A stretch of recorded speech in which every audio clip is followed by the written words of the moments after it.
over some examples that will be very similar to the problems that you'll see on your worksheet today. We're going to start off very basic. This particular example says, write an equation in slope-intercept form with these conditions. Slope of -5, a y-intercept of 5. Slope-intercept form is y equals mx plus b, where m is our slope and b is my y-intercept. So on the most basic form here, I would just plug in the two things that they want me to. So y equals, my slope is -5, so that goes in for m times x. And then this is positive for y-intercept, so I'll put plus 5. And that would be my equation of this line. So it has a slope of -5 and y-intercept of positive 5. Remember, meaning for y-intercept, if we put 0 in for x, we get 5 for y. And that is the case there. So that is all they want you to do for the first part of that worksheet when we're looking for that. Okay.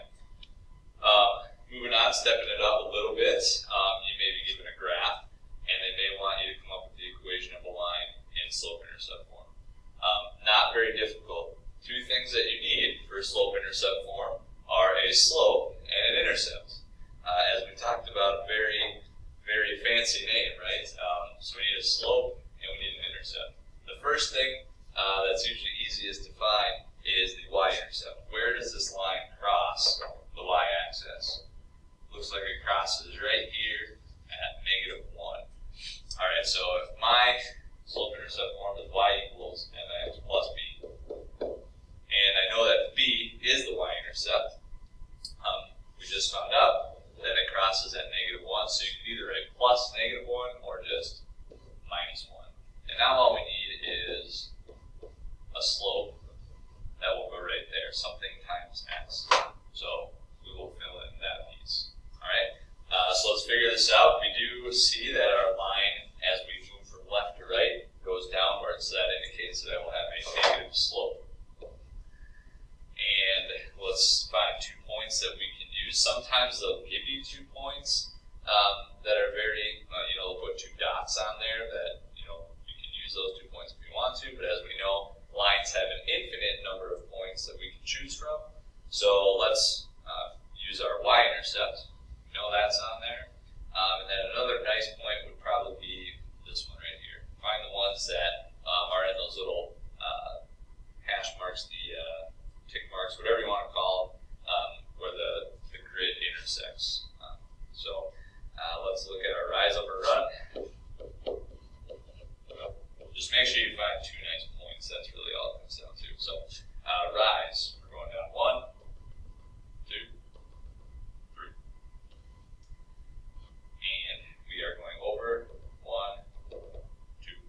Alright, so -3/2 is our slope, and it's going to look weird, but we can keep it in fraction form. It prefers it that way. So my slope-intercept form of this equation is y equals -3/2 times x minus 1. There we go.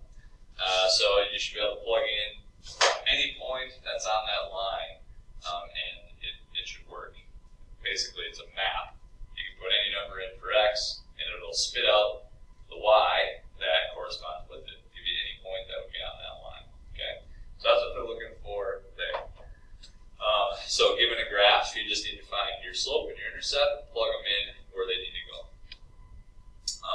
Sketching a graph is very, very quick with slope-intercept form. This particular line is already in slope-intercept form, y equals mx plus b. I don't see a number in front of x, which indicates that there's going to be a 1 in front of x. And it's going to be helpful that we can also understand that 1 as a fraction also means 1 over 1. And you'll find out why shortly. Alright, so I do know a couple things about this. Its slope is 1 and its y-intercept is +2. That means it crosses my y-axis at +2. And the nice thing about slope-intercept form is from that point, I can run 1, go over 1, and rise 1. And that'll give me my next point. And this pattern will continue.